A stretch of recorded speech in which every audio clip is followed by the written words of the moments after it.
Buenas noches, Panamá. Bienvenidos al mejor show boxístico de la televisión. Lo mejor del boxeo. Ahora los dejo en compañía de Juan Carlos Tapia. Salud amigos, como siempre la primera parte del programa son nuestros comentarios. Y ustedes comprenderán que el comentario obligado hoy es el caso Moncada Luna. Nosotros hemos visto varias cosas y queremos en este programa tratar de ser lo más objetivo que podamos, cosa que yo creo que es lo más difícil en cualquier profesión, porque los seres humanos somos influenciados por sentimientos y a veces esos sentimientos no nos dejan ser objetivos, pero vamos a tratar de ser muy objetivos. ¿Qué queremos en el caso de Moncada Luna? ¿Queremos linchar? ¿Queremos condenar sin base o queremos un acto de justicia y que se condene para que ese fallo no pueda ser revocado por ningún tribunal del mundo?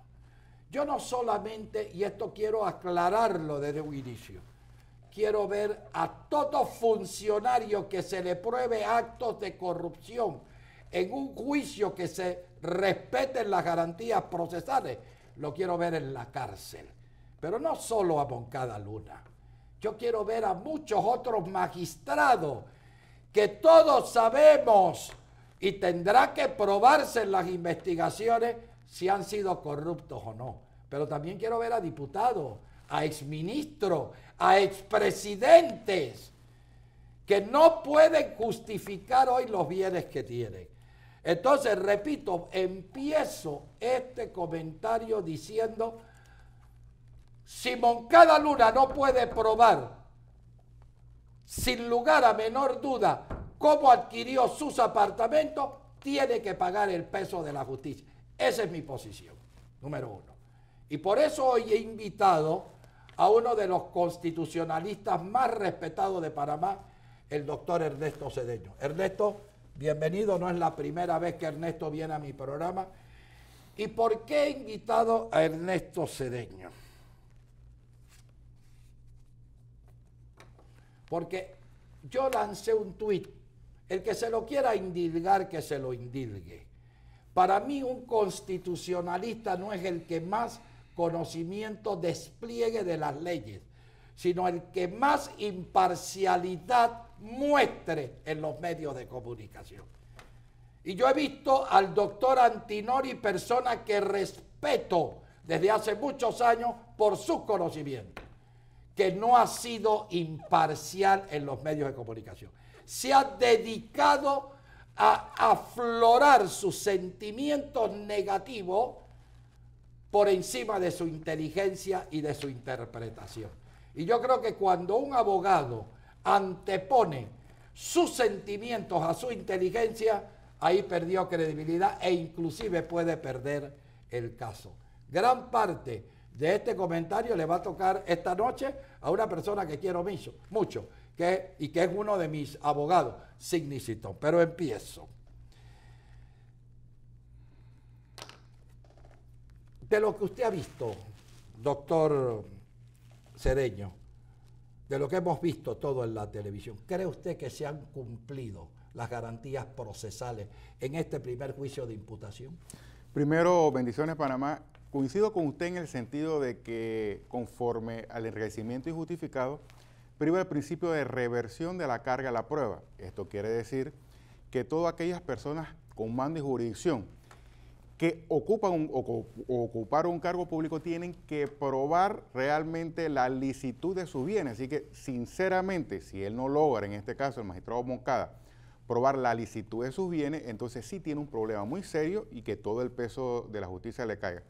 Yo he estado siguiendo este caso con la filosofía que realmente dictaminó Jorge Eliezer Gaitán, un jurista asesinado colombiano que dijo: el que juzga una causa sin oír a la parte opuesta, aunque sentencia a lo justo, injustamente sentencia. Y estoy pues ávido de escuchar el descargo, en este caso de Moncada Luna, para saber si finiquita o no los argumentos que se vertieron en cuanto a proceso que lo vi, así me parece que hubo unas debilidades.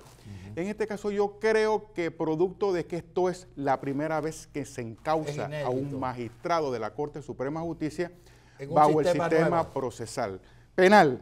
Es la primera vez y me parece que por ser la primera vez de pronto no se hizo el ajuste correspondiente y pudieron verse afectadas en este momento algunas garantías constitucionales, en este caso del denunciado, y ojalá que se haga el ajuste para que no se pueda caer un proceso en instancias internacionales. Eso lo vamos a desglosar más adelante, pero en el sistema penal acusatorio no existe, en este caso en Panamá especial, un tribunal superior. En este caso es especial, o sea, así es, que si el fallo es condenatorio no hay apelación, igual si es absolutorio, correcto, no hay apelación. Pero sí hay tribunales internacionales, explíquenos esto. ¿Cómo no? Yo pienso, superiores. Hay juzgados de una única instancia, como lógicamente se está ahorita mismo ventilando el caso de un magistrado de la Corte Suprema de Justicia que se evacúa precisamente instantáneamente en la Corte Suprema de Justicia.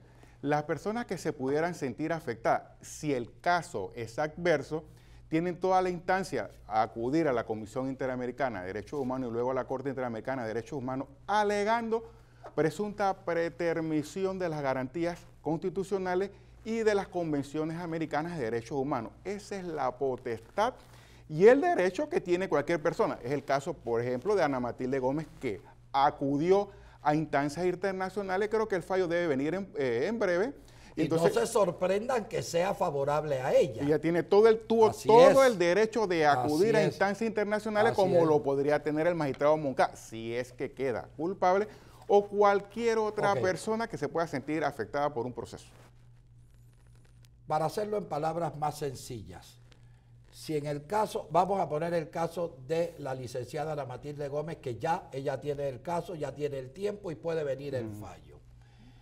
La Corte Interamericana de Derechos Humanos revoca el fallo anterior, exige el pago de los salarios caídos e incluso ella puede pedir una indemnización al Estado. ¿Es correcto? Perfectamente. La pregunta que yo lo hago a los televidentes, ¿eso queremos para un funcionario que no pueda demostrar de forma lícita cómo obtuvo sus bienes y que después venga un tribunal superior y revoque el caso? Pregunto, ¿es lo que queremos? No. Entonces, ¿qué es lo que se está pidiendo? Que se lleve el proceso correctamente. ¿De acuerdo? Totalmente de acuerdo. Muy bien. Pensando con luces largas. ¿Y por qué digo pensando con luces largas? Vamos a asumir que se condene al magistrado Moncada Luna. Usted mismo lo dijo, su defensa tiene el derecho de apelar a una instancia internacional. ¿Pudiera ser determinante la forma como se escogió la subcomisión de garantía para que pudiera ese tribunal internacional emitir un fallo de revocatoria? Empecemos primero por la subcomisión de garantía. Yo, si hubiese sido diputado, miembro de la comisión, yo hubiera sugerido que, por ejemplo, dos personas, lógicamente, que han tenido de alguna u otra manera vinculación o que se podría endosar que tienen algún grado de enemistad o algún grado de afectación con una de las partes, en este caso investigada, no formaran parte de la subcomisión de garantía. Lo que pasa es que el Código Procesal Penal establece que no cabe una recusación en el proceso de investigación y circunscribe, en este caso, las causales de impedimento para los jueces de garantía para asuntos que no tienen que ver con enemistad o con conflictos de intereses. Sin embargo, la Convención Americana de Derechos Humanos garantiza en este caso a cualquier persona que sea juzgado por un tribunal imparcial e independiente, y uno pudiera argumentar, podría ser la tesis en este caso del afectado, que al constituir a dos personas, una pues que formó parte de un proceso a la cual en este caso el denunciado lo sentenció justamente en un tribunal colegiado, y otra que ha salido en los medios de comunicación, que presentó denuncia, podría decir que él se sintió afectado y que no se le respetaron algunas garantías, mismas que ya hoy imputado, magistrado Moncada, manifestó que no se le respetaron las garantías. Y cuando uno ve la Convención Americana de Derechos Humanos en cuanto a las garantías judiciales, en el artículo 8 exige a los estados que garanticen un tribunal imparcial, en este caso para todo denunciado, vinculado o imputado. Y podría ser en alguna medida algún grado de debilidad o puerta que pudiera, en este caso, ejercer la defensa manifestando que no se le respetaron la garantía. Por cierto, el magistrado Moncada dijo eso. Y lo que el panameño quiere, que el peso de la ley le caiga a todos también, por igual. Lo dijo también el abogado Cruz, Rogelio Cruz, también lo dijo hoy en una declaración. Porque yo creo que las cosas hay que hacerlas adecuadamente, que no haya linchamiento, pero que haya certeza del castigo en justicia y conforme al debido Para proceso. aclarar un poco más sobre sus palabras y hacerlo quizás más sencillo, a pesar de que el sistema penal acusatorio no permite recusación, Así es. ¿usted considera que ellas dos han debido abstenerse de participar? A mi juicio sí, de acuerdo al artículo 8 de la Convención Americana de Derechos Humanos, porque podría gravitar un conflicto de interés. ¿Cómo no va a gravitar un conflicto de interés? No se va a interpretar igual allá en el tribunal de Washington que como se interpreta acá. Lo que sucede es que hay una prelación de normas y la Convención Americana de Derechos Humanos está en rango de constitución. Es lo que se le llama la doctrina francesa del bloque de la constitucionalidad, que reza que además de la Carta Magna ismeña, hay normas jurídicas que están en el mismo rango de la Constitución y uno son los tratados internacionales de derechos humanos en donde Panamá es suscriptor. Y entonces una comisión, un ente internacional, no tan solamente se va a circunscribir a lo que el Estado panameño le pueda decir de por qué fueron dos personas, en este caso las prenombradas juez de garantía, cuando una norma jurídica en rango de constitución dice que debía ser imparcial los estamentos que conforman un tribunal que van a administrar justicia y sobre todo cuidar las garantías del hoy imputado magistrado. Ok, estamos hablando con luces largas. Así es. Con visión de futuro, nada más. Con visión de futuro. Ok. Yo acepto que el pueblo diga, todos estos funcionarios son unos ladrones, porque los mismos políticos y funcionarios se han ganado ese título. Pero ¿usted acepta que un abogado condene de antemano? ¿Usted acepta que un periodista condene de antemano? Bueno, primero, si un periodista lo hace, es subjetivo y lógicamente no es objetivo, no es imparcial, que es la labor, es la vocación de un periodista. Y abogado, pues ya se ha politizado, ya no es un abogado objetivo y lógicamente ya no quiere escuchar la otra parte. Yo pienso que los juristas y sobre todo la ciudadanía tenemos una cara de la moneda, la otra desconozco porque el hoy imputado magistrado Moncada no ha expresado la prueba y que son pues bastante serias y bastante fuertes, y eso ha creado un grado, en este caso, de subjetivismo en que escucha, pero yo creo que el abogado que va a los medios de comunicación debiera cuidarse por tratar de ser objetivo y de instruir, en este caso, a la teleaudiencia, los radioescuchas, los periódicos, para que en este caso el lector tenga, o el escucha, o el televidente, la oportunidad de ponderar las dos caras de la moneda y hacerse un juicio justo y en derecho. Ok. Mirándolo también a futuro, ¿considera usted que la subcomisión de garantía estaba autorizada para imponer una medida de casa por cárcel? A mi juicio no. A mi juicio no. Lo que pasa es que hay que ver lo siguiente.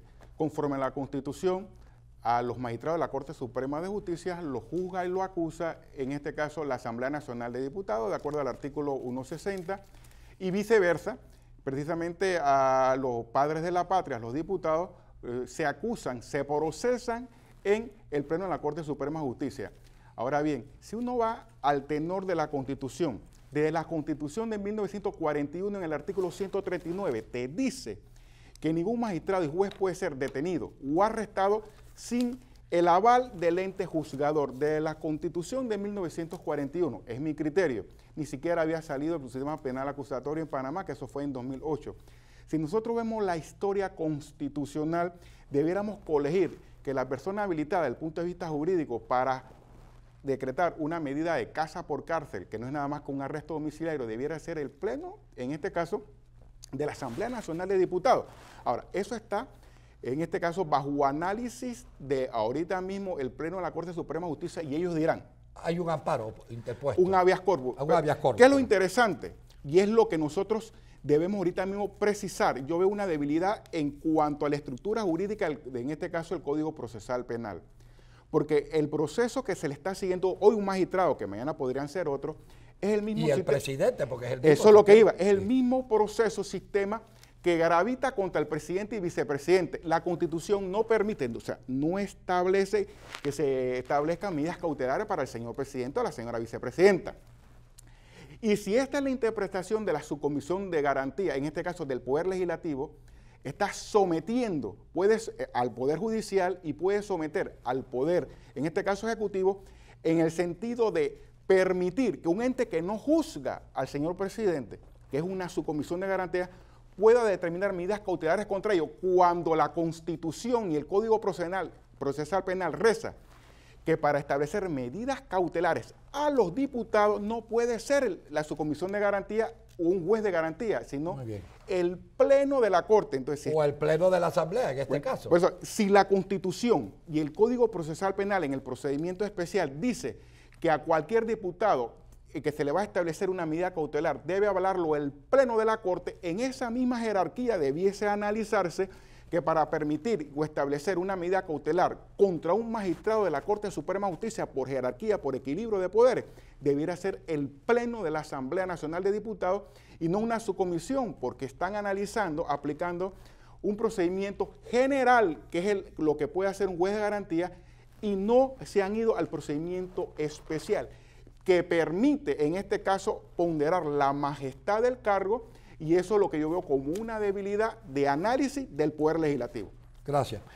Inclusive aquí Rogelio Cruz establece exactamente su misma opinión y un comunicado que me llama la atención, la Cámara de Comercio, Industria y Agricultura de Panamá exigió transparencia en la administración de justicia en el caso de supuesta corrupción que involucra al magistrado Alejandro Luna. Por sed de venganza, pudiéramos al final perder la guerra. Y la idea no es ganar una batalla y perder la guerra. La idea es ganar la guerra contra la corrupción. No dejar puertas abiertas conforme al debido proceso. Y yo tengo inquietud, amigo Juan Carlos, que en el día de mañana se pueda presentar una denuncia contra otro magistrado, contra el presidente y vicepresidente, y vayan a hacer una comisión de su garantía, en este caso la mayoría de 2 personas, que puedan ordenar la detención preventiva del presidente y de otros magistrados. Me parece incorrecto el análisis y no se adecua a la Constitución, y ellos debieron, la subcomisión de garantía, analizar el procedimiento especial que priva para los diputados, que pondera su jerarquía y que ordena al Pleno de la Corte Suprema de Justicia avalar las medidas cautelares contra los diputados y tener ese mismo matiz. Esto puede para ser procesar. un mal precedente. A mí me hizo un mal precedente y tengo serias preocupaciones porque estoy mirando, amigo Juan Carlos, con visión de futuro, como dice usted, con luces largas. Y yo sé que hay mucha alegría, y otros decían en las redes sociales, espósenlo, llévenselo preso. Y yo estoy diciendo, aguántese, pongamos pausa y hagamos las cosas adecuadamente y en derecho. Es verdad, tengo que ir a un corte, doctor, y regresamos con el mismo caso. Enseguida continuamos con los comentarios políticos de Juan Carlos Tapia. En una de las acusaciones que hizo, perdón, primero una pregunta, ¿usted cree que se manejó este juicio de imputación en las mismas condiciones para el fiscal y para la defensa? Yo pienso que hubo una inclinación hacia el diputado fiscal, y te lo digo con toda franqueza. Si bien se le permitió en exceso la libertad de expresión al abogado de la defensa en situaciones que se le hubiera podido haber llamado al orden porque no aplicaba algunas causas, pero como es una formulación, una audiencia para formulación de imputación, ese era el caso y hubo un desequilibrio.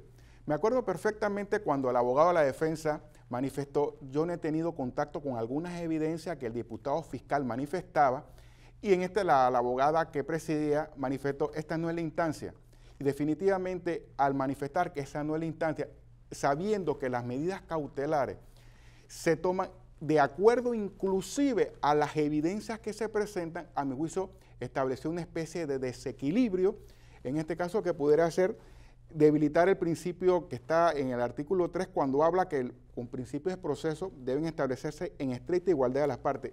¿Qué hubiera hecho yo si estuviera presidiendo como juez de garantía? Hubiera dicho al fiscal, usted ponga en contacto, en este caso del abogado de la defensa, las evidencias que usted manifiesta tener, hacer un receso y darle oportunidad a ese abogado para que se manejara esa evidencia, porque él debe tener la oportunidad de, en este caso, de defender y desacreditar, si es el caso, las evidencias que dijo tener, y que a juicio, en este caso los jueces, en este caso de garantía, determinaron avalar las medidas cautelares peticionadas, en este caso, por el diputado fiscal.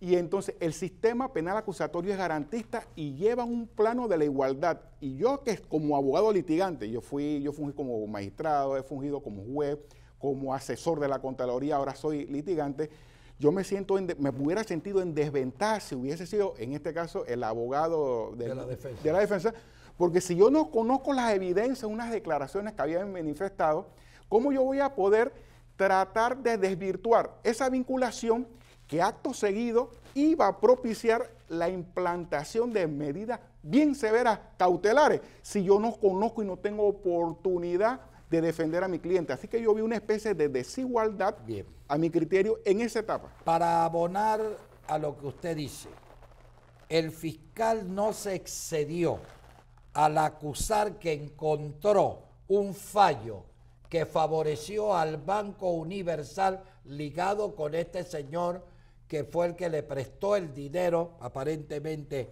al magistrado contra Petrolera Nacional. Me pregunto yo, ¿desde cuándo un magistrado únicamente da él el fallo? En un tribunal, ¿se excedió o no se excedió el fiscal? En un tribunal colegiado, yo creo que el fiscal hizo un trabajo bien asesorado por los abogados, lo llevó bien llevado, pero al acusar, y yo debo decir, cuando son tribunales unipersonales, en este caso como juez de circuito, yo he fungido como juez de circuito, yo soy el responsable, claro, de, en este caso, mi dictamen. Pero si él se está refiriendo a un caso de tribunal colegiado, si se está imputando a Moncada por ese fallo, acto seguido van a venir 8 nuevos procesos contra los otros. Así es. Porque el hecho de que uno sea sustanciador de un caso no lo hace responsable absoluto del mismo, sino le hace responsable solidario juntamente con nosotros. Y si esa es una de las evidencias, yo espero que en los próximos días, me imagino que van a llegar otras denuncias contra todos los que firmaron en el evento de que ese fallo sea ilegal y contra la ley, es decir, contra la ley. Pero si el fallo se adecua a la Constitución, se adecua a la ley, no debiera haber ningún proceso. Yo creo que lo que el fiscal quería decir, de que él, como fue el sustanciador, aparentemente en un caso que él cuestionaba como ilegal, él iba a ser el único responsable. Y yo tengo que decirle, cuando hay tribunal colegiado, todos son responsables. Es más, todos son para aclararlo a la teleaudiencia, en una decisión de la Corte Suprema de Justicia, o se da por una sala donde hay 3 magistrados, que por lo menos tienen que tener la mayoría de las 3, que son 2. Si hay un fallo que es ilegal o inmoral o corrupto, los responsables son el ponente y el que lo... Por eso que Suntraje está diciendo que va a denunciar a unos magistrados, a todos los que firmaron. Así es. Porque ellos han entendido que el responsable no es el que sustancia, el responsable son todos los firmantes. Pero en este caso que apela el fiscal, fue un caso que fue en el Pleno de la Corte Suprema de Justicia. Y voy a decir quiénes firmaron, porque pudieran también llamarlos a juicio. Y ahí firmó Iden Ortega, el magistrado Michel, Benavide, Jerónimo Mejía, Sala, Espadafora, Cigarruista, etc. Entonces, decir que este fallo favoreció al Banco Universal, que firmaron la mayoría de los... Yo creo que es un exceso que tuvo el fiscal. Bien.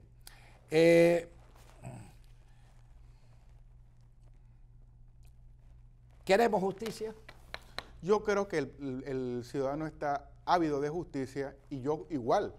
yo estoy totalmente en desacuerdo que gente hubiese entrado limpio y hubiese salido millonario. Yo quiero justicia para todos aquellos funcionarios que no logran justificar los bienes, pero que se haga honrando el debido proceso. Usted me autorizó a que yo dijera algo que hasta el momento es privado. Así es. Ok. Yo me pregunto, y voy a hacer esta pregunta. Repito, yo estoy de acuerdo que si el magistrado suspendido, porque creo que así hay que llamarle, Moncada Luna, no prueba más allá de cualquier duda cómo obtuvo sus bienes, tiene que caerle el peso de la justicia. Pero mi pregunta es, a todos los diputados que recibieron millones de dólares en partidas circuitales y que ninguno que yo sepa, y si por favor ya tiene el informe auditado de la Contraloría, que me lo informe para exonerarlo, porque en este programa somos humanos, acá no condenamos, nos podemos equivocar, pero si nos demuestran la equivocación, yo pido disculpas.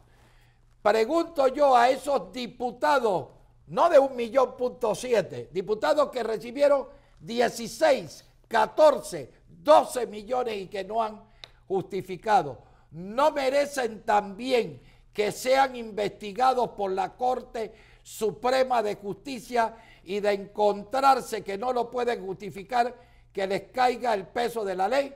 Pues yo les informo hoy con mucho agrado que el doctor Ernesto Cedeño está pidiendo una información completa de todas las partidas circuitales de los diputados porque los va a denunciar a la Corte Suprema de Justicia. Yo creo, explíquenos un poquito yo eso. Primero hice un pedimento y me dieron como 300 páginas que yo quería que me dijera, en este caso el Ministerio de Economía y Finanzas, todos los avales, las partidas circuitales y los ayudas al PAN de todos los diputados que ahorita mismo ostentan el cargo y a todos los diputados que se le benefició la administración anterior. Mi deseo, ¿cuál es? Mi deseo es llevar, si me dio una información inexacta, volví a reiterar pues la información, de tal manera de que me dijera cuánta dinero en partidas circuitales se le dio a los diputados, porque mi deseo es ir a la Corte Suprema de Justicia y presentar una denuncia contra todos los diputados de Cambio Democrático, del Partido Panameñista, del PRD, porque todos recibieron conforme una información que usted con muy buen juicio lo anunció.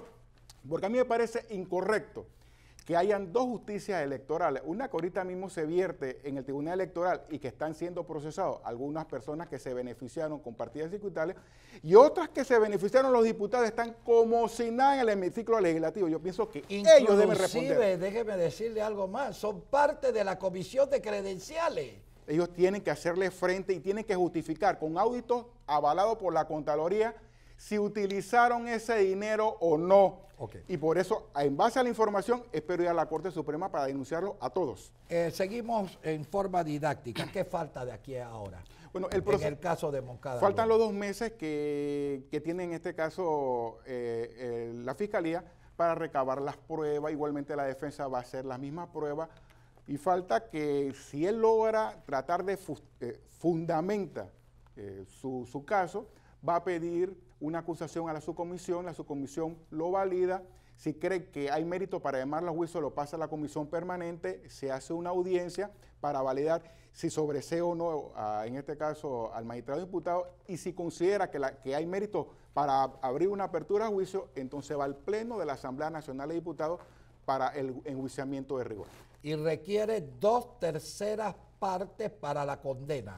Vamos a hablar de esto, Una vez que pasa el proceso de la subcomisión, la comisión, y vamos a asumir que en todos los casos recomienden el juicio al magistrado Moncada Luna, que lo encuentren o que venga el fallo. El fallo tiene que darse culpable o inocente, no hay, o sea, o es absuelto o es culpable. Se requieren 2/3 partes de los diputados. Pero fíjense el problema. El voto es secreto. Ustedes saben qué va a pasar. Esto yo no lo involucro a ti. Déjeme asumir la responsabilidad. Si el voto es secreto, se absuelva o se condene, usted no va a saber quién fue comprado. Es que déjeme explicarle lo siguiente. Si cuando el voto es abierto hay diputados que no tienen el menor sonrojo de voltearse. Ahora imagínense con el voto cerrado. Yo quiero iniciar en este momento una cruzada con el Colegio de Abogados. Quiero iniciar una cruzada con todos los medios de comunicación de que hagamos que el voto sea público. Y tengo entendido que la Asamblea, usted me va a decir ahora si es así o no, que la Asamblea proponga que el voto sea abierto y público para saber. Miren, cuando yo dije las partidas circuitales, los diputados sabían lo que ellos habían recibido, pero no sabían lo que había recibido el compañero. Y allá hay un caso de un diputado panameñista que recibió tanto más que uno de Cambio Democrático. Y no lo sabía nadie. Entonces, ¿cómo va a saber usted cómo va a votar la gente? En una votación secreta van a haber intereses de ambas partes. Gente que quiere que Moncada lo condenen y que se vayan, y gente que quiere que Moncada no se vaya. ¿Y cómo podemos no evitarlo? Por lo menos verlo, hacer el escarnio público, a menos que la votación sea abierta. ¿Por qué no hacemos esto? Porque después usted va a decir, quedó libre, pero vaya usted a saber de esos 40 diputados, ¿quiénes fueron?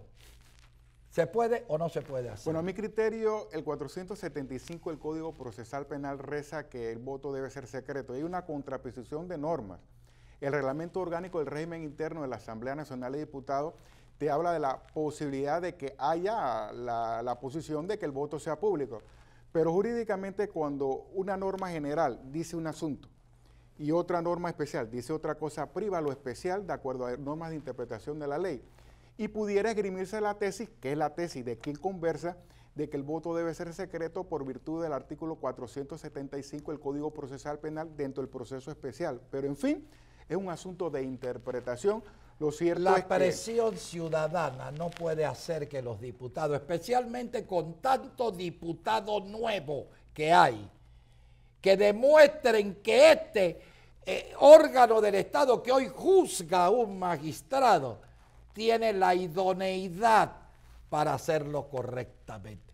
Vamos a hacer esa cruzada, que el voto sea abierto, que ese individuo que le van a meter en el bolsillo X cantidad de dinero, sepamos, este votó porque lo compró fulano. Y sabemos cuáles son las fuerzas que se van a jugar si el voto es cerrado. Voy a un cambio comercial y regreso con otro tema que es el caso de la lista gris de Panamá y Colombia. No, vamos a un cambio. Quédese con nosotros, que al volver continuamos con más de los comentarios políticos de Juan Carlos Tapia. Antes de terminar, abogado, ¿qué le pareció la actuación del abogado de la defensa? Con toda confianza. Usted sabe que usted sabe cómo me dice él a mí, ¿no? Papá. Ok, bueno, vamos a hablar de él. Yo no puedo esconder nada. A mí me han echado mucha culpa a través de las redes sociales por la actuación de Sidney Citón. Primero, yo solo respondo por lo que yo digo. Yo tengo autorización de Sidney de comentar esto porque se lo advertí y lo critiqué muchas veces. Pero usted como abogado y colega, ¿cómo vio la actuación de Sidney? Con mucho respeto manifiesto que yo creo que desaprovechó una oportunidad para tratar de desvincular o de lavarle la imagen a su cliente, que está bien cuestionado con serias y graves acusaciones. Él se circunscribió a aspectos formales, aspectos jurídicos que considera que se había permitido, pero yo creo que no trató de cuestionar las evidencias que el diputado fiscal argumentaba y dejó un sinsabor en la ciudadanía de que posiblemente no lo hizo porque no había argumentos para defenestrar las imputaciones. ¿Se sintió acorralado, usted cree, en un momento dado? Esa es una situación que él deberá exponer, pero yo creo que esa era una buena oportunidad que estamos en estoy de vivo. acuerdo. en cadena nacional para tratar de desvincular las serias y graves acusaciones que hacía el diputado fiscal. Es mi criterio muy personal. Muy bien, muy bien, muy bien. Signy me pidió también que aclarara esto desde un principio. Miren, la primera persona, y yo quiero aclarar que Signy es uno de mis abogados. Yo tengo varios abogados. Ernesto Cedeño es uno de mis abogados. Yo lo he recomendado para otras empresas para consulta de este tipo. Héctor Infante es uno de mis abogados. Silvio Guerra es uno de mis abogados. Abilio Batista es uno de mis abogados. Pedro Ruiz, otro de mis... ¿Ah? Infante, no es una... Héctor Infante, ya mencioné Infante. Infante es mi hermano, no solamente mi... Infante no le... Infante también pudiera ser hijo mío, porque la amistad de él viene... un hijo bien grande ya. Sí, es muy grande, es muy grande. La amistad con Infante viene de su padre. Su padre era uno, yo era uno de sus mejores amigos. Pero cuando Signy me llama a mí, me dice, Juan Carlos, me están ofreciendo, y esto no lo hago como excusa, sino porque como lo voy a criticar, también tengo que ser objetivo de cómo empezó esto y cómo ha terminado. Signy me llama a mí y me dice, me están pidiendo que sea la defensa de Moncada Luna. ¿Qué opinas tú? Y mi respuesta fue, le dije, todo imputado tiene el derecho sagrado de la defensa. Va a depender de la moral del abogado si acepta el caso o no. ¿Tu moral qué te dice? Me dice, yo no defiendo a violadores de niñas, yo no defiendo a asesinos en serie, y le digo yo, y a un funcionario que lo han acusado de corrupción, sí lo defiendo, defiéndalo. Y le he dicho, tienes la oportunidad de oro para demostrar tu capacidad. Y te recomiendo, le dije, que pidas que nombren otro más, y sugerí un nombre, sugerí a Silvio Guerra. Silvio Guerra es un hombre que conoce de derecho, un hombre que no lo saca de control un orador, nadie, es un orador. Gran orador, y un hombre que no pierde la fuerza en su argumentación, sin que se note que es personal. Él no quiso esa decisión, él sabrá por qué, pero, y también le dije, además te va a caer mucha caca, no digo la palabra, entonces es más fácil 50% de caca que el 100%. Entonces que le caiga 50 a Silvio es un consejo paternal que yo le doy. Y comienza Signy a hacer estas, mandó un WhatsApp y le digo, Signy, no, esos sarcasmos te hacen daño a ti, le hacen daño al imputado, te quitan seriedad. Él lo corrigió, después comenzó otras cosas y viene la famosa conversación de los caballos. Cuando yo veo esto en debate abierto, y lo voy a explicar porque quiero que sepan y voy a hacer una recomendación. Es la primera vez en muchos años que yo veo el programa Radar de TV2, que se da coincidentalmente a la misma hora que debate abierto, y debate abierto hecho en vivo. Ojalá que los canales, tanto Televisora Nacional como Metco, hagan debate abierto en vivo.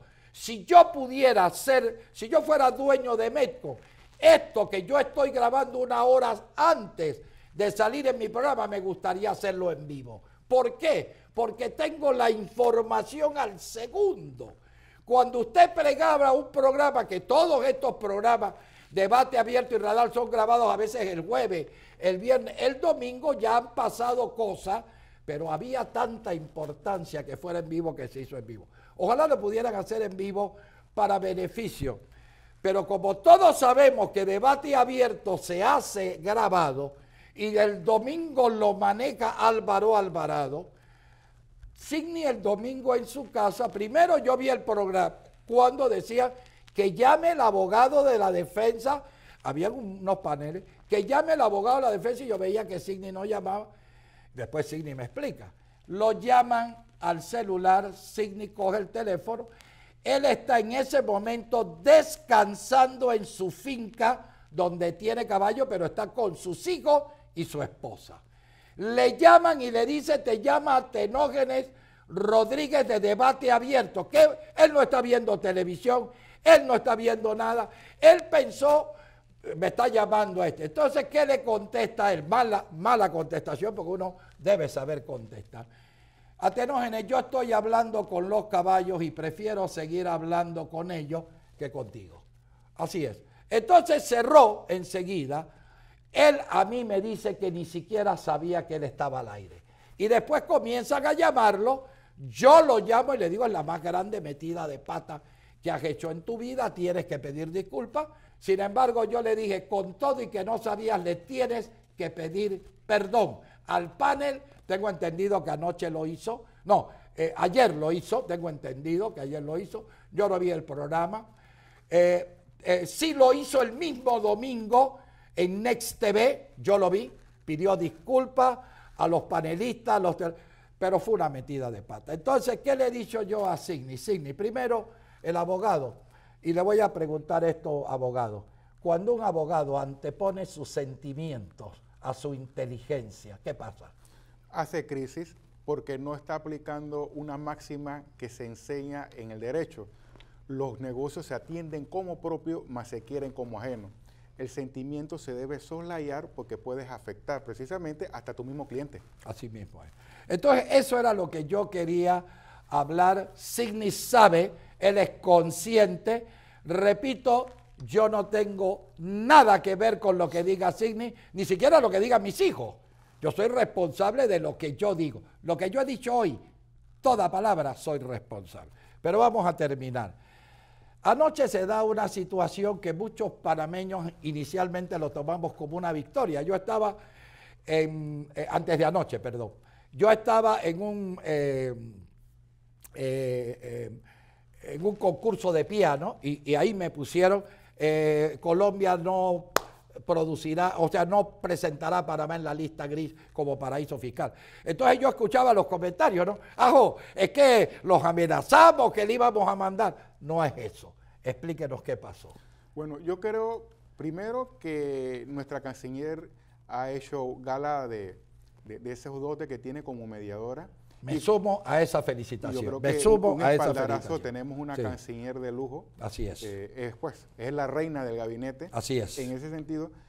Y lógicamente, al sacarnos en la lista gris, da la oportunidad, un impasse de un año, para que se establezcan algún tipo de manejo de información que quiere la República de Colombia, pero que no impliquen una sumisión de un Estado, el Estado panameño, a un Estado recolector de información. Yo creo que lo hizo bien, también en este caso al equipo que tuvo también la Cancillería. Y a la decisión de la presidencia, del presidente Varela, que actuó con mucha eficacia y un espaldarazo y caricia positiva para ellos, porque nos puso en un nivel sin un nivel de preponderancia y que no somos parte de la Gran Colombia, amigo Juan Carlos. Somos un país independiente y enhorabuena y felicitaciones. Miren, la semana pasada, el martes antepasado, ¿qué hizo el presidente y qué hizo las autoridades del gobierno? Le dijeron al gobierno de Colombia, mientras usted no suspenda el decreto donde nos amenaza que el 1 de enero vamos a entrar en una lista gris de paraíso fiscal, no nos vamos a sentar a negociar. Y tomaremos nuestras medidas de retorsión. Esa fue la posición y dio una semana. ¿Por qué? Porque Panamá se quiere sentar sin presiones, sin amenaza, porque si tú me amenazas, yo te amenazo. Entonces, eso es lo que se dio. Ayer se quitó el decreto, ahora se sientan a negociar, va a ser las habilidades de ambos gobiernos para ver cómo llegan a ese tratado de información tributaria que no necesariamente tiene que ser complaciendo todas las condiciones de Colombia. Panamá tiene un sistema jurídico económico especial y tiene que defenderlo. Entonces vamos a ver qué va a pasar en los próximos. No es una batalla que se ha ganado. Sencillamente, fue un acto de igualdad. Un país de 40 millones, el de 4 millones, le dijo, si me amenazas no me siento. Nos sentamos sin amenaza y eso es lo que ha ocurrido. Doctor Cedeño, muchísimas gracias por habernos ilustrado y yo creo que todo quedó bien. No queremos solamente a Moncada Luna, queremos a todos los funcionarios corruptos que ha tenido este país. Vamos contigo, Antonio.